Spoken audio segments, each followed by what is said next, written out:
നമസ്കാരം. ഇപ്പോൾ കുറച്ച് ദിവസമായിട്ട് മിക്ക പേപ്പർ നോക്കിക്കഴിഞ്ഞാലും അല്ലെങ്കിൽ ഒട്ടുമിക്ക ഒരു പബ്ലിക്കായിട്ടുള്ള ഡിസ്കഷൻ നോക്കിക്കഴിഞ്ഞാലും എല്ലാവരും ഡൗട്ടാണ്, റിസഷൻ ആണോ, സ്ലോ ഡൗൺ ആണോ. എന്നാൽ ഒത്തിരി ഒപ്റ്റിമിസ്റ്റിക് ആയിട്ടുള്ള ആളുകൾ പറയും ഇതൊരു സ്ലോ ഡൗൺ മാത്രമാണ്. എന്നാൽ കുറച്ചും കൂടിയും എന്താ പറയുക, ടെൻഷനും വരെയൊക്കെ ഉള്ള ആളുകൾ പറയുന്നത് റിസഷൻ തുടങ്ങി. ഇപ്പോഴത്തെ ഏറ്റവും വലിയൊരു പ്രശ്നം പറഞ്ഞാൽ ആളുകളുടെ അടുത്ത് കാശില്ല എന്നുള്ളൊരു ഇതാണ്. ഇപ്പോൾ മിക്ക ബിസിനസ്സുകാരും പറയുന്നത് കസ്റ്റമേഴ്സ് വരുന്നില്ല, കസ്റ്റമേഴ്സ് ആരും സ്പെൻഡ് ചെയ്യുന്നില്ല, കസ്റ്റമേഴ്സിൻ്റെ സ്പെൻഡിങ് ഹാബിറ്റ് വളരെയധികം കുറഞ്ഞിട്ടുണ്ട്. ഇപ്പോൾ പത്രങ്ങൾ എടുത്ത് നോക്കുകയാണെന്നുണ്ടെങ്കിൽ ഓട്ടോ സെക്ടർ ഭയങ്കര സ്ട്രഗ്ലിംഗ് ആണ്, എല്ലാവരും പ്രൊഡക്ഷൻ കുറയ്ക്കുകയാണ്, കച്ചവടം ഒട്ടും നടക്കുന്നില്ല. ഇപ്പോൾ 10 വർഷം അല്ലെങ്കിൽ 20 വർഷത്തിൽ ഏറ്റവും താഴെ നടക്കുന്ന സെയിലാണ് നടന്നുകൊണ്ടിരിക്കുന്നത്. അങ്ങനെ ഒത്തിരി ന്യൂസുകളുണ്ട്. ഇപ്പോൾ ബാങ്കുകളുടെ അവസ്ഥ പറഞ്ഞാൽ അതിനേക്കാളും പ്രശ്നം, ഫണ്ടിങ് വരുന്നില്ല, ഇപ്പോൾ ബാങ്കുകൾ ലയിക്കുന്നു. അങ്ങനെ എല്ലായിടത്തും നോക്കുന്ന കാര്യം വെച്ചാൽ എങ്ങനെ കോസ്റ്റ് കുറയ്ക്കുക. അപ്പോൾ അങ്ങനെ ഒരു ഇതിൽ വരുമ്പോൾ സാധാരണക്കാർക്ക് എല്ലാവർക്കും ഒരു പേടിയാണ്, എൻ്റെ കാര്യങ്ങൾ പ്രശ്നത്തിലേക്കാണോ പോയിക്കൊണ്ടിരിക്കുന്നത്, ഇവിടെ ഇനി റിസഷൻ വന്നാൽ എൻ്റെ അവസ്ഥ എന്താവും. ഇപ്പോൾ എനിക്ക് കഴിഞ്ഞ ദിവസം ഒരു വളരെ അറിയുന്ന ഒരു ആൾ എന്നെ വിളിച്ച് ചോദിച്ചു, ഇപ്പോൾ ബാങ്കിൽ പണം സുരക്ഷിതത്വമാണോ, ഇനി റിസഷൻ പോലെ എങ്ങനെ വന്നു കഴിഞ്ഞാൽ ഞങ്ങൾ ഇട്ടേക്കണ പണത്തിന് എന്താണ് സുരക്ഷിതം, ഉള്ള കാശ് മൊത്തം പോകുമോ. അപ്പോൾ എൻ്റെ ഒരു ആൻസർ പറഞ്ഞാൽ അങ്ങനെ ഒരു പ്രശ്നങ്ങളൊന്നും നാട്ടിലില്ല എന്നുള്ളതാണ്. ഇപ്പോൾ ചിലപ്പോൾ ഇൻട്രസ്റ്റ് റേറ്റ് വല്ല കുറയോ, അങ്ങനെ കുറഞ്ഞാൽ തന്നെ ചിലപ്പോൾ ഇപ്പോൾ കിട്ടുന്നതിന് ചിലപ്പോൾ 1% കുറവായെന്ന് വരാം, അല്ലെങ്കിൽ 2% കുറവായെന്ന് വരാം. അതും പറഞ്ഞിട്ട് നമ്മുടെ ഒരു റുപ്പിയുടെ വാല്യൂ അങ്ങനെ ഭയങ്കരമായിട്ട് ഡിപ്രീഷിയേറ്റ് ചെയ്യാൻ ഒന്നും പോകുന്നില്ല. ഇപ്പോൾ US-ലെ കാര്യം പറഞ്ഞാൽ തന്നെ അടുത്ത ഇലക്ഷൻ വരണം. ആ ഒരു ഇലക്ഷന് മുന്നേ ഒത്തിരി നല്ല കാര്യങ്ങൾ ഗവൺമെൻറ് കൊണ്ടുവരാനായിട്ട് ചാൻസ് ഉണ്ട്. കാരണം അവർക്ക് പബ്ലിക്കിനെ പ്ലീസ് ചെയ്തേ പറ്റൂ. അപ്പോൾ ഗവൺമെൻറ്റിൻ്റെ ഭാഗത്തു നിന്ന് ഒരു കറക്റ്റായിട്ടുള്ള ഒരു ഇടപെടൽ ഉണ്ടായിരിക്കും. അതാണ് ഇപ്പോൾ US മാർക്കറ്റ് എപ്പോഴും ഇന്ത്യൻ മാർക്കറ്റിനായിട്ട്, ഇന്ത്യൻ സ്റ്റോക്ക് മാർക്കറ്റ് എപ്പോഴും അതിനായിട്ട് ലിങ്ക് ചെയ്യുന്ന ഒരു അവസ്ഥയുണ്ട്. ഇപ്പോൾ ഇന്ത്യൻ സ്റ്റോക്ക് മാർക്കറ്റിൻ്റെ അവസ്ഥ പറയുകയാണെന്നുണ്ടെങ്കിൽ ഒട്ടും തന്നെ ഒരു ആളുകൾക്കാർക്കും അതിൽ നിന്നൊരു പൈസ ലാഭം അധികം എടുക്കാൻ പറ്റാത്തൊരു സിറ്റുവേഷൻ ആണെന്നുള്ളൊരു ന്യൂസ് പൊതുവേ പരക്കുന്നുണ്ട്. സെൻസെക്സ് വീണു, നിഫ്റ്റി വീണു, അങ്ങനെ ഒത്തിരി ന്യൂസുകൾ ഇങ്ങനെ വന്നുകൊണ്ടിരിക്കുന്നത്. അപ്പോൾ ഇങ്ങനത്തേക്ക് ഒരു ന്യൂസിൽ ഇപ്പോൾ നമ്മൾ പറയാനായിട്ട് നമുക്ക് നമ്മുടെ ഗവൺമെൻറ് ഒഫീഷ്യൽസോ ആരും ഒരു കൺഫേംഡ് ആയിട്ടുള്ളൊരു ന്യൂസ് വന്നിട്ടില്ല. US ഗവൺമെൻറ് ആയാലും ശരി, ഇന്ത്യൻ ഗവൺമെൻറ് ആയാലും ശരി, ആരായാലും ഒരു നമ്മുടെ കൺട്രിക്കായാലും പുറമെയുള്ള ഗ്ലോബൽ മാർക്കറ്റിലായാലും അങ്ങനെ ഒരു വലിയൊരു റിസഷനാണെന്ന് പറഞ്ഞിട്ട് ആരും പ്രഖ്യാപിച്ചില്ല. ചില ഗവൺമെൻറ്റുകളൊക്കെ വന്നിട്ടുണ്ട്. അത് ആ ഗവൺമെൻറ്റിൻ്റെ കാര്യങ്ങൾ അത്രയും ഒരു പ്രശ്നമുള്ളൊരു അവസ്ഥയാണ്. അപ്പോൾ ഇങ്ങനൊരു സിറ്റുവേഷനിൽ നമുക്കെന്ത് ചെയ്യാം എന്നുള്ളതിനെ പറ്റി മാത്രമേ നമ്മൾ വറിയിടാവേണ്ട കാര്യമുള്ളൂ. ഇത് എന്തുകൊണ്ട് പറയണമെന്ന് വെച്ചാൽ കഴിഞ്ഞ ദിവസം വേറൊരു കോൾ വന്നിരുന്നു. ഒരു ആൾ വിളിച്ചിട്ട് ചോദിച്ചു, ഭയങ്കര റിസഷനും കാര്യങ്ങളൊക്കെ കേട്ടിട്ടില്ല, അപ്പോൾ ഞാനൊരു പുതിയ ബിസിനസ് തുടങ്ങാൻ പോകണം, ആ ബിസിനസ് തുടങ്ങുന്നതിൽ അർത്ഥമുണ്ടോ. അപ്പോൾ ഞാൻ അദ്ദേഹത്തോട് ചോദിച്ച കാര്യങ്ങളിൽ നിങ്ങളുടെ ബിസിനസ് എന്താണ്, ആ ബിസിനസ് ഈ സ്ലോ ഡൗൺ എങ്ങനെ എഫക്റ്റ് ചെയ്യും. അപ്പോൾ അദ്ദേഹത്തിൻ്റെ ബിസിനസ് എന്ന് പറഞ്ഞാൽ ഒരു സൂംബ ഡാൻസ് സെഷൻ കൊടുക്കുന്ന ഒരു തരം ബിസിനസ്സാണ്. അപ്പോൾ ഞാൻ ചോദിച്ചു, നിങ്ങളുടെ ക്ലയൻസ് ആരായിരിക്കും. അപ്പോൾ ക്ലയൻസ് എന്ന് പറഞ്ഞാൽ ശരിക്കും പറഞ്ഞാൽ ആർക്കാണോ തടിയുള്ളവർ അവരായിരിക്കും. ഇനി ഇപ്പോൾ അതിൽ കൂടുതലായിട്ട് വരുന്ന മിക്കപ്പോഴും എംപ്ലോയീസ് ആവാം, ഡോക്ടേഴ്സ് ആവാം. ഇവരുടെ ആരുടെയും വരുമാനത്തിൽ വലിയ വ്യത്യാസം വരാൻ പോകുന്നില്ല. ഗവൺമെൻറ് എംപ്ലോയിക്ക് എന്ത് വ്യത്യാസം, അല്ലെങ്കിൽ ഒരു ഡോക്ടർക്ക് രോഗികൾക്ക് എന്തിന് പഞ്ഞം, അവരുടെ വരുമാനത്തിൽ അത്ര വലിയ വ്യത്യാസം വരുന്നില്ല. അവർക്ക് ഹെൽത്തി ആയിട്ട് നിൽക്കേണ്ട ആവശ്യമുണ്ട്. അങ്ങനെ ഒരു സിറ്റുവേഷനിൽ ഈ ബിസിനസ് തുടങ്ങുന്നതിൽ എന്താ കുഴപ്പം.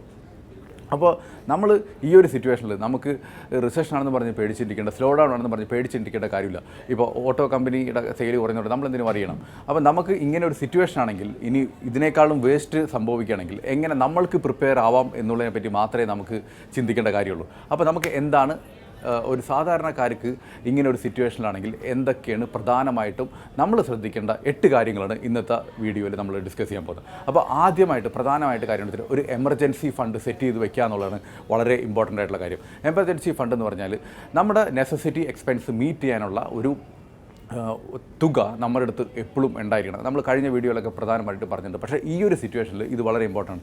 ഇപ്പോൾ ഒരു ഫാമിലിക്ക് ഒരാൾ മാത്രമാണ് ഇൻകം കൊണ്ടുവരുന്നതെന്നുണ്ടെങ്കിൽ അറ്റ്ലീസ്റ്റ് ഒരു 6 മാസത്തെ നെസസിറ്റി എക്സ്പെൻസ് മീറ്റ് ചെയ്യാനുള്ള തുകയെങ്കിലും നമ്മൾ മാറ്റി വയ്ക്കണം. അത് സേവിങ്സ് അക്കൗണ്ടിൽ മാറ്റി വയ്ക്കാം, അതേമാതിരി ലിക്വിഡ് ഫണ്ടിൽ മാറ്റി വയ്ക്കാം. അങ്ങനെ എത്രയും പെട്ടെന്ന് അതിനെ ലിക്വിഡേറ്റ് ചെയ്യാൻ പറ്റുന്ന, എത്രയും പെട്ടെന്ന് ഫണ്ടാക്കി മാറ്റാൻ പറ്റുന്ന ഒരു സിറ്റുവേഷൻ നമ്മൾ വരുത്തിയെടുക്കുക എന്നുള്ളതാണ് ഏറ്റവും ഇമ്പോർട്ടൻ്റ് ആയിട്ട്. ഇനി 2 പേര് വർക്ക് ചെയ്യുന്ന ഫാമിലി ആണെന്നുണ്ടെങ്കിൽ അറ്റ്ലീസ്റ്റ് 3 മാസത്തെ നെസസിറ്റി എക്സ്പെൻസെങ്കിലും നമ്മൾ മാറ്റി വയ്ക്കുക, ഹൈലി ലിക്വിഡ് ഫോമിൽ, സേവിങ്സ് അക്കൗണ്ടിലോ ലിക്വിഡ് ഫണ്ടിലോ ആയിട്ട്. ഇനി ബിസിനസ്സുകാരാണെങ്കിൽ അറ്റ്ലീസ്റ്റ് 1 വർഷത്തേക്കുള്ള നെസസിറ്റി എക്സ്പെൻസിൻ്റെ തുകയെങ്കിലും എമർജൻസി ഫണ്ടായിട്ട് ആയിട്ട് മാറ്റി വയ്ക്കുക എന്നുള്ളതാണ് പ്രധാനപ്പെട്ടുള്ള കാര്യം. ഇത് ചെയ്യുന്ന ടൈമിൽ ഒരു മാസത്തെ ഫണ്ട് നമ്മൾ സേവിങ്സ് അക്കൗണ്ടിൽ വയ്ക്കുക, ബാക്കിയുള്ളതെല്ലാവരും ലിക്വിഡ് ഫണ്ട് പോലത്തെ മ്യൂച്വൽ ഫണ്ടുകളിൽ വയ്ക്കുക. കാരണം എന്ന് വെച്ചാൽ ഈ ലിക്വിഡ് ഫണ്ടുകളിൽ പോലത്തെ മ്യൂച്വൽ ഫണ്ടിൽ വയ്ക്കുമ്പോൾ നമുക്ക് ഒരു 6 to 7% അല്ലെങ്കിൽ അതിനേക്കാളും കൂടുതൽ റിട്ടേൺ ഉണ്ടാക്കിയെടുക്കാനായിട്ട് പറ്റും. സേവിങ്സ് അക്കൗണ്ടിലാണെങ്കിൽ നമുക്ക് അത്രയും കിട്ടില്ല, മാക്സിമം 4% റിട്ടേൺ കിട്ടത്തുള്ളൂ. അതാണ് ഫസ്റ്റ് കാര്യം, എമർജൻസി ഫണ്ട് ഉണ്ടാക്കി വയ്ക്കുക എന്നുള്ളത്. ഇനി രണ്ടാമത്തെ കാര്യം വെച്ചാൽ ഡെറ്റ് ലോൺ വല്ലതുണ്ടെങ്കിൽ ക്ലിയർ ചെയ്യാൻ, pay off all the debts. Especially credit കാർഡിൻ്റെയൊക്കെ നമുക്ക് ഡെറ്റ് വല്ലതുണ്ടെന്നുണ്ടെങ്കിൽ അത് എത്രയും പെട്ടെന്ന് ക്ലിയർ ചെയ്തുകൊണ്ടിരിക്കുക. നമുക്ക് ഹയസ്റ്റ് ഇൻട്രസ്റ്റ് റേറ്റ് ഉള്ള എല്ലാ കടങ്ങളും എത്രയും പെട്ടെന്ന് തീർക്കാന്നുള്ളത്. കാരണം ഇൻ കേസ് നമുക്ക് എന്തെങ്കിലും ജോബ് നഷ്ടമോ അങ്ങനത്തെ വല്ലതും ഉണ്ടാവുകയാണെന്നുണ്ടെങ്കിൽ നമുക്ക് ഈ ലോൺ അടയ്ക്കാൻ പറ്റാതിരിക്കുകയും അത് ക്യുമുലേറ്റ് ചെയ്ത് വളരെ വലിയൊരു തുകയാവാനായിട്ടുള്ള ചാൻസ് ഉണ്ട്. അപ്പോൾ അങ്ങനെ ഒരു പ്രിപ്പറേഷൻ നമ്മൾ ചെയ്തിരിക്കുക. Clear of all the loans, especially higher interest rate കൊടുക്കുന്ന എല്ലാ ലോണുകളും പെട്ടെന്ന് ക്ലിയർ ചെയ്യുക എന്നുള്ളത്, ക്രെഡിറ്റ് കാർഡ് പോലത്തെ ഡെറ്റിലേക്ക് കടക്കാതിരിക്കുക എന്നുള്ളതാണ് ഏറ്റവും പ്രധാനപ്പെട്ട കാര്യം. പിന്നെ അടുത്തത് വളരെ പ്രധാനമായിട്ടുള്ള കാര്യം വെച്ചാൽ ഒരു അഡീഷണൽ ഇൻകം സോഴ്സ് ഉണ്ടാക്കാനായിട്ട് ശ്രമിക്കുക. ഇപ്പോൾ ജോലിക്കാരോ ബിസിനസ്സുകാരോ ആണെങ്കിൽ ഒരു ഇൻകം സോഴ്സിനെ മാത്രം ഡിപ്പെൻഡ് ചെയ്യാതെ അഡീഷണൽ ആയിട്ടുള്ള വേറൊരു ഇൻകം സോഴ്സിന് ശ്രമിക്കുക. ഇപ്പോൾ വീട്ടിൽ സ്ത്രീകളൊക്കെ വിദ്യാഭ്യാസമുള്ളവരൊക്കെ ഇരിക്കുന്നുണ്ടെങ്കിൽ ഒരു ട്യൂഷൻ കൊടുക്കാൻ ശ്രമിക്കുക. ഇനി അതല്ലാന്നുണ്ടെങ്കിൽ വേറെ എന്തെങ്കിലും ഹോബീസ് ഉണ്ടെങ്കിൽ അത് കൺവേർട്ട് ചെയ്ത് എങ്ങനെ അതിലൊരു ഇൻകം ഉണ്ടാക്കിയെടുക്കാൻ പറ്റുമെന്ന് നോക്കാം.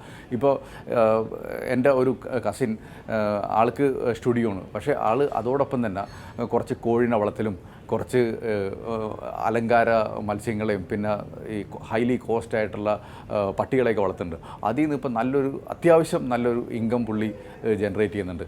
അത് ശരിക്കും പറഞ്ഞാൽ അഡീഷണലായിട്ട് ആളുടെ മെയിൻ ബിസിനസ്സിൽ നിന്ന് വരുന്ന ഒരു ഇൻകമാണ്. അങ്ങനെ എന്തെങ്കിലും നമുക്ക് ചിന്തിക്കാവുന്ന ഒരു കാര്യമാണ് ഈ സമയത്ത്. എസ്പെഷ്യലി നമുക്കപ്പോൾ അതൊരു വലിയൊരു സഹായം ഫാമിലിക്ക് വരുന്ന ഒരു സിറ്റുവേഷനാണ്. എല്ലാ ഫാമിലി മെമ്പേഴ്സിനും ഇതിൽ ഇൻക്ലൂഡ് ചെയ്യിപ്പിക്കാനും പറ്റും. അതാണ് മൂന്നാമത്തെ കാര്യം, create an additional income source. Diversify all your investment. നമുക്കെല്ലാവർക്കും ഒരു പ്രത്യേകത ഉണ്ട്, ഇൻവെസ്റ്റ്മെൻറ്റ് എല്ലാം ഒന്നിൽ ഡിപ്പെൻഡ് ചെയ്യണം. ചില സ്റ്റോക്ക് മാർക്കറ്റിലൊക്കെ വിവരമുള്ളവരുണ്ടെങ്കിൽ സ്റ്റോക്കിൽ മാത്രം ഇട്ട് വയ്ക്കുന്ന ഒരു സ്വഭാവമുണ്ട്. അല്ലാന്നുണ്ടെങ്കിൽ ഇനി നമുക്ക് സ്റ്റോക്കിലല്ല, ഇനി എഫ് ഡിയിലാണ് മാത്രമെങ്കിൽ എഫ് ഡിയിൽ മാത്രം ഇട്ട് വയ്ക്കുന്ന സ്വഭാവം. അതിന് പകരമായിട്ട് കുറച്ച് എഫ് ഡിയിൽ വയ്ക്കുക, കുറച്ച് മ്യൂച്വൽ ഫണ്ട് ഡെറ്റിൽ വയ്ക്കുക, പിന്നെ കുറച്ച് ഇക്വിറ്റി മ്യൂച്വൽ ഫണ്ടിൽ വയ്ക്കുക, കുറച്ച് ഡയറക്റ്റ് സ്റ്റോക്കിൽ വയ്ക്കുക, കുറച്ച് ഗോൾഡിൽ വയ്ക്കുക. ഇനി കമോഡിറ്റി ട്രേഡിംഗ് ഒക്കെ ശരിക്കും പറഞ്ഞാൽ ഇക്വിറ്റി മാർക്കറ്റ് അടിയിൽ പോകുമ്പോൾ കമോഡിറ്റി മാർക്കറ്റ് മുകളിൽ കയറാനുള്ളൊരു സിറ്റുവേഷൻ ഉണ്ട്. ആ ഗെയിം അറിയാമെന്നുണ്ടെങ്കിൽ അങ്ങനെ ഒരു ഇൻവെസ്റ്റ്മെൻറ്റിലേക്ക് നമ്മൾ തിരിയുന്നത് നല്ലത് തന്നെയാണ്. ഇനി ഇതാണ് ഒരു നാലാമത്തെ ഒരു കേസ് പറഞ്ഞ diversify your investment to very large extent. എൻ്റെ അടുത്ത കാര്യം വെച്ചാൽ ഡൈവേഴ്സിഫൈ ചെയ്യാമെന്ന് പറയുമ്പോൾ നമ്മൾ ലിക്വിഡിറ്റിയാണ് ഈ ടൈമിൽ ഏറ്റവും ഇമ്പോർട്ടൻറ്റ്. അപ്പോൾ നമുക്കൊരു ഫണ്ട് ഒരു 2 കൊല്ലത്തേക്കോ 3 കൊല്ലത്തേക്കോ വേണ്ട ഒരു ഫണ്ട് ഉണ്ടെങ്കിൽ അങ്ങനത്തെ ഫണ്ട് ഒരിക്കലും ഇങ്ങനത്തെ ഇക്വിറ്റി ഇൻവെസ്റ്റ്മെൻറ്റിലേക്ക് ഒന്നും പോകാതെ ലിക്വിഡേറ്റ് ചെയ്യാൻ പറ്റുന്ന ലിക്വിഡ് മ്യൂച്വൽ ഫണ്ടോ അല്ലെങ്കിൽ ഡെറ്റ് ഫണ്ട്സിലോ ഒക്കെ ഇൻവെസ്റ്റ് ചെയ്ത് വയ്ക്കുക. ഡെറ്റ് ഫണ്ടിലാകുമ്പോൾ നമ്മൾ കുറച്ചും കൂടി ശ്രദ്ധിക്കണം. കാരണം ഇപ്പോൾ ഡെറ്റ് ഫണ്ട്സ് കുറച്ചും കൂടി റിസ്ക്കിയാണ്. കാരണം പേപ്പേഴ്സ് ഒന്നും പേ ഓഫ് ചെയ്യാത്തൊരു സിറ്റുവേഷൻ നടക്കുന്നുണ്ട്. അപ്പോൾ കറക്റ്റ് നോക്കി നമ്മൾ ഇൻവെസ്റ്റ് ചെയ്യുക എന്നുള്ളതാണ് ഒരു കാര്യം പറഞ്ഞു കഴിഞ്ഞാൽ. ഇനി അടുത്ത പോയിന്റ് വെച്ചാൽ, അഞ്ചാമത്തെ പോയിന്റ് വെച്ചാൽ reduce your expenses very important ഈ ടൈമിൽ എസ്പെഷ്യലി. കാരണം നമ്മുടെ ഏതാണ് നമ്മുടെ വീട്ടിൽ നടക്കുന്ന എക്സ്പെൻസ് എന്നൊക്കെ ഉണ്ടെന്നുണ്ടെങ്കിൽ എത്തൊക്കെ നമ്മൾ എക്സ്പെൻസ് അനാവശ്യമായിട്ട് ചെയ്യുന്നുണ്ടെന്നാണ് നമുക്ക് മനസ്സിലാക്കാൻ പറ്റണം. ഇപ്പോൾ നമ്മുടെ വീട്ടിൽ തന്നെ ഒരു വീട്ടിൽ സെർവൻസിനൊക്കെ വെക്കണ ശീലമുണ്ടെങ്കിൽ ആ സെർവൻസിനെ വെക്കേണ്ട ആവശ്യമുണ്ടോ, അതോ നമുക്ക് തന്നെ ചെയ്യാൻ പറ്റുന്നതാണോ എന്ന് നമുക്കൊന്ന് അഡീഷണലായിട്ട് ചിന്തിക്കാൻ പറ്റാൻ കഴിയണം. ഇനി അല്ലെങ്കിൽ നമുക്ക് റെസ്റ്റോറൻറ്റ്സിൽ പോയി കൂടുതൽ ഭക്ഷണം കഴിക്കുന്ന ശീലമുണ്ടെന്നുണ്ടെങ്കിൽ അത് കട്ട് ഔട്ട് ചെയ്തിട്ട് വീട്ടിൽ തന്നെ പാചകം ചെയ്യാവുന്ന ഒരു സിറ്റുവേഷൻ ഉണ്ടാക്കിയെടുക്കാൻ പറ്റുമോ എന്ന് ചിന്തിക്കുന്ന ടൈമാണ്. അതേമാതിരി തന്നെ ഒരു സിഗരറ്റ് വലിക്കുന്ന സ്വഭാവം നമുക്ക് കൂടെ ഉണ്ടെങ്കിൽ ഇപ്പോൾ 2 പാക്കറ്റ് വലിക്കുന്ന ആളാണെങ്കിൽ 1 പാക്കറ്റായിട്ട് കുറയ്ക്കാൻ പറ്റുമോ, അതേമാതിരി 1 പാക്കറ്റ് വലിക്കുന്ന ആളാണെങ്കിൽ 1-2 സിഗരറ്റിൽ നിർത്താൻ പറ്റുമോ എന്ന് നോക്കേണ്ട കാര്യമാണ്. അങ്ങനെ തന്നെ ചെയ്യണമെന്നുണ്ടെങ്കിൽ മാസം ഒരു 3000 തൊട്ട് 4000 രൂപ അഡീഷണൽ കോസ്റ്റ് കുറയ്ക്കാനായിട്ട് നമുക്ക് പറ്റുന്നൊരു സാഹചര്യം ഉണ്ടാകും. ഇനി അടുത്ത പോയിൻ്റ് എന്ന് വെച്ചാൽ, ഇനി ഈ ടൈമിൽ ഒത്തിരി കോൾസൊക്കെ നിങ്ങൾക്ക് കിട്ടുന്നുണ്ടാവും. ലോണുകൾ ഓഫർ ചെയ്തിട്ടുണ്ട്, പേഴ്സണൽ ലോണുകൾ ഓഫർ ചെയ്തിട്ടുണ്ട്, പിന്നെ പ്രീ അപ്രൂവ്ഡ് ലോൺസ് അപ്രൂവ് ചെയ്തിട്ട്. അപ്പോൾ ഈ don't jump into any kind of loans at this point of time. ഇപ്പോൾ നമുക്ക് പറയും കാറുകൾക്കൊക്കെ ഒത്തിരി സെയിൽ എടുക്കുന്നുണ്ട്, എന്തുകൊണ്ട് കാർ വാങ്ങിക്കൂടാ. ഇനി അല്ലാന്നുണ്ടെങ്കിൽ നമ്മൾ മാൾസിൽ പോകുമ്പോൾ 0% ലോണ്, ആ ലോൺ എന്നൊക്കെ പറഞ്ഞിട്ട് ഓരോ വൈറ്റ് ഗുഡ്സ് വാങ്ങാനായിട്ടൊക്കെ ആയിട്ട്, ഓരോ വാഷിംഗ് മെഷീൻ, മിക്സർ ഇതൊക്കെ വാങ്ങാനായിട്ട് ലോൺ ഫ്രീ ആയിട്ട് കിട്ടാമെന്നൊക്കെ പറഞ്ഞിട്ട് ഒത്തിരി ഓഫർ വരും. പിന്നെ മൊബൈൽ വാങ്ങാനായിട്ട് ഒത്തിരി ഓഫർ. ഇപ്പോൾ ആമസോണും ഫ്ലിപ്കാർട്ടൊക്കെ മത്സരിക്കുകയാണ് നമ്മുടെ ഓണം ഓഫറും കാര്യങ്ങളൊക്കെ തരാനായിട്ട്. അങ്ങനത്തെ അതിൽ EMI ഓപ്ഷനൊക്കെ തരുന്നുണ്ട്. അങ്ങനത്തെ ഒരു പരിപാടിക്ക് നിൽക്കാതിരിക്കുക. ഇപ്പോൾ ഇപ്പോൾ EMI എടുത്ത് ഹോം ലോൺ എടുത്ത് വീട് വാങ്ങാനായിട്ട് നിൽക്കണമെന്നുണ്ടെങ്കിൽ അത് എനിക്ക് കുറച്ച് ആൾക്കും കൂടി ഡിലേ ചെയ്യാൻ പറ്റുമെങ്കിൽ അത് ഡിലേ ചെയ്യുക. കാരണം നമുക്കറിയില്ല എന്താണ് ഇപ്പോഴത്തെ ഒരു സിറ്റുവേഷൻ എന്നുള്ളത്. എന്നാൽ ഇതൊരു പ്രിപ്പറേഷൻ മാത്രമാണ്, അല്ലാതെ പേടിക്കേണ്ട കാര്യമില്ല. പിന്നെ ഈ കാർ ലോൺ എന്നീ കാര്യങ്ങൾ നേരത്തെ പറഞ്ഞ പോലെ അങ്ങനത്തേക്ക് ഇപ്പോൾ ആലോചിക്കുക അത് വേണോ വേണ്ടയോ എന്നുള്ളത്. വളരെ ഒരു ക്ലവറായിട്ടുള്ള ഒരു ഡിസിഷൻ എടുക്കാനായിട്ട് ശ്രമിക്കുക. ഇനി പ്രധാനമായിട്ടുള്ള 7ാമത്തെ പോയിൻ്റ് എന്ന് പറഞ്ഞാൽ മെഡിക്കൽ ഇൻഷുറൻസ് ഉണ്ടായിരിക്കുക എന്നുള്ളതാണ്. ഇങ്ങനത്തെ ഒരു സിറ്റുവേഷനിൽ മെഡിക്കൽ എമർജൻസി വല്ലതും വന്നു കഴിഞ്ഞാൽ നമ്മുടെ കയ്യിൽ നിന്ന് ഫണ്ട് ചെയ്ത് ആ ട്രീറ്റ്മെൻറ്റ് നടത്താമെന്ന് പറഞ്ഞാൽ ഭയങ്കര ഒരു ബാധ്യതയായിട്ട് വരും. അതിന് പകരം നമുക്കൊരു കറക്റ്റ് മെഡിക്കൽ ഇൻഷുറൻസ് നമ്മുടെ എൻ്റയർ ഫാമിലിനെ കവർ ചെയ്യുന്നതായിട്ട് ഉണ്ടെന്നുണ്ടെങ്കിൽ, അങ്ങനെ എന്തെങ്കിലും മെഡിക്കൽ എമർജൻസി വരുന്നുണ്ടെങ്കിൽ ഇൻഷുറൻസ് കമ്പനി അത് ടേക്ക് കെയർ ചെയ്തോളും. അത് ഭയങ്കര ഒരു സഹായമാകും നമ്മുടെ എൻ്റയർ ഫാമിലിക്ക്. ഇങ്ങനെ ഒരു സിറ്റുവേഷനിൽ ഇനി സ്ലോ ഡൗണും കാര്യങ്ങളൊക്കെ ഉണ്ടാവണമെന്നുണ്ടെങ്കിൽ, എസ്പെഷ്യലി ഇപ്പോൾ മാർക്കറ്റിലൊക്കെ നോക്കുകയാണെങ്കിൽ മിഡ് ക്യാപ്പ് അല്ലാതെ സ്മോൾ ക്യാപ്പ് കൈൻഡ് ഓഫ് കമ്പനീസിൻ്റെയൊക്കെ സ്റ്റോക്ക് വളരെ ചെറിയ പ്രൈസിലാണ് നിൽക്കുന്നത്. അപ്പോൾ നമ്മൾക്ക് ഇങ്ങനത്തെ സ്ലോ ഡൗൺ നടക്കുന്ന ടൈമിൽ ഏറ്റവും കൂടുതൽ സ്റ്റോക്ക് പ്രൈസും മ്യൂച്വൽ ഫണ്ട് ഇക്വിറ്റീസൊക്കെ ഡിസ്കൗണ്ടിൽ കിട്ടുന്ന ഒരു സിറ്റുവേഷനാണ്. അപ്പോൾ നമുക്ക് വളരെ ഫണ്ടമെൻ്റലി സ്ട്രോങ് ആയിട്ടുള്ള കമ്പനികൾ ഐഡൻറ്റിഫൈ ചെയ്യാൻ പറ്റുകയാണെങ്കിൽ, അല്ലാതെങ്കിൽ വളരെ നല്ല ഇൻവെസ്റ്റ്മെൻറ്റ് ഓപ്പർച്യൂണിറ്റീസ് ഐഡൻറ്റിഫൈ, ഇപ്പോൾ റിയൽ എസ്റ്റേറ്റിനൊക്കെ ആണെന്നുണ്ടെങ്കിൽ പ്രൈസ് വളരെയധികം കുറഞ്ഞിരിക്കുന്ന ടൈമാണ്. അപ്പോൾ ഇങ്ങനത്തെ ഒരു സിറ്റുവേഷനിൽ നമുക്ക് ഏറ്റവും വില കുറഞ്ഞ് ഇങ്ങനത്തെ അസറ്റ്സ് അക്യൂർ ചെയ്യാൻ പറ്റുന്ന ഒരു സിറ്റുവേഷനാണ്. അത് കിട്ടിക്കഴിഞ്ഞാൽ നമ്മൾ എന്തുകൊണ്ടും നമ്മൾ ഇൻവെസ്റ്റ് ചെയ്യാനായിട്ട് റെഡി ആയിരിക്കുക എന്നുള്ളതാണ് അവസാനമായിട്ട് 8ാമത്തെ പോയിൻ്റായിട്ട് ഇതിനെ പറയാവുന്നത്. ആ ഒരു അവസരം നമ്മൾ എപ്പോഴും ഇൻവെസ്റ്റ് ചെയ്യുമ്പോഴും വെൽത്ത് ക്രിയേറ്റ് ചെയ്യുമ്പോഴും എപ്പോഴും എക്സാമ്പിൾ എടുത്ത് നോക്കിക്കഴിഞ്ഞാലും എക്കണോമി അല്ലെങ്കിൽ കൺട്രി ഏറ്റവും മോശം പീരീഡിൽ കറേജായിട്ട് ഇൻവെസ്റ്റ് ചെയ്യുന്ന ആളുകളായിരിക്കും ഏറ്റവും കൂടുതൽ വെൽത്ത് ക്രിയേറ്റ് ചെയ്തിട്ട് ആൾക്കാർ. നമുക്ക് എക്സാമ്പിളായിട്ട് എടുക്കാം. ഇപ്പോൾ യൂസഫ് അലിയുടെ ഒക്കെ ആണെന്നുണ്ടെങ്കിൽ ആ കുവൈറ്റ് വാറും കാര്യങ്ങളൊക്കെ കഴിഞ്ഞ് വളരെ എല്ലാവരും ഗൾഫിൽ നിന്ന് വിട്ടുപോകണമെന്ന് ഇരിക്കുന്ന സിറ്റുവേഷൻ ടൈമിലാണ് അദ്ദേഹം അവിടെ ബിസിനസ് തുടങ്ങാൻ തയ്യാറായതും ഇപ്പോൾ ആൾ എന്തോരം വലുതായി എന്നുള്ളത് നമുക്ക് എല്ലാവർക്കും അറിയാം. നമുക്കും യൂസഫ് അലി ആവാൻ പറ്റിയില്ലെങ്കിലും ആ ഒരു ലെവലിൽ നമ്മുടെ എക്കണോമിയിൽ നല്ല ബിസിനസ് ഓപ്പർച്യൂണിറ്റീസ് ഇങ്ങനത്തെ ടൈമിൽ നമുക്ക് അവൈലബിൾ ആയിട്ട് കിട്ടും. നമ്മളും അത് ഒരിക്കലും വിട്ടുകളയരുത്. ഈ 8 പോയിൻറ്റ്സാണ് ശരിക്കും പറഞ്ഞാൽ ഇങ്ങനത്തെ ഒരു സ്ലോ ഡൗണും കാര്യങ്ങളൊക്കെ ആയിട്ട് പേപ്പറിലും കാര്യങ്ങളൊക്കെ ഉള്ളപ്പോൾ നമുക്ക് പ്രിപ്പയർ ആവുന്ന കാര്യം. ഇങ്ങനൊരു പ്രിപ്പറേഷൻ നമുക്ക് വളരെ നന്നായിട്ടുണ്ടെങ്കിൽ നമ്മൾക്കും കോൺഫിഡൻ്റ് ആയിരിക്കും. എന്ത് സിറ്റുവേഷൻ വന്നാലും നമ്മുടെ ഫാമിലി ലൈഫിനും നമ്മുടെ ലൈഫ് സ്റ്റൈലിനും യാതൊരുവിധ പ്രശ്നമില്ലാതെ നമുക്കിത് ലീഡ് ചെയ്യാൻ പറ്റും.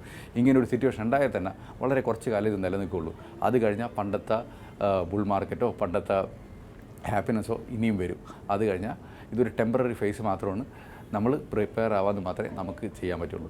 ഇത് എല്ലാവർക്കും യൂസ്ഫുൾ ആയിട്ടുള്ള വീഡിയോ ആണെന്ന് വിചാരിക്കുന്നു. ഇതുമായിട്ട് സംബന്ധമായിട്ടുള്ള എന്ത് ക്വസ്റ്റ്യൻസ് ഉണ്ടെങ്കിലും നമ്മൾ വിളിച്ചു ചോദിക്കാം, അല്ലെങ്കിൽ കമൻറ്റിൽ പറയാം. അതേമാതിരി ഇങ്ങനത്തെ ടൈമിൽ ഏത് ടൈപ്പ് ഇൻവെസ്റ്റ്മെൻറ്റിലേക്ക് വരണം, അതേമാതിരി എങ്ങനെ ഫണ്ട് മാനേജ് ചെയ്യണം എന്നീ ടൈപ്പ് ക്വസ്റ്റ്യൻസ് എന്തെങ്കിലും ഉണ്ടെങ്കിൽ ഒട്ടും സംശയിക്കേണ്ട, നമ്മളടുത്ത് വന്ന് ചോദിക്കാവുന്നതിന് നമുക്കതിനുള്ള ഉത്തരം തരാവുന്ന കാര്യമാണ്. Okay, thank you so much.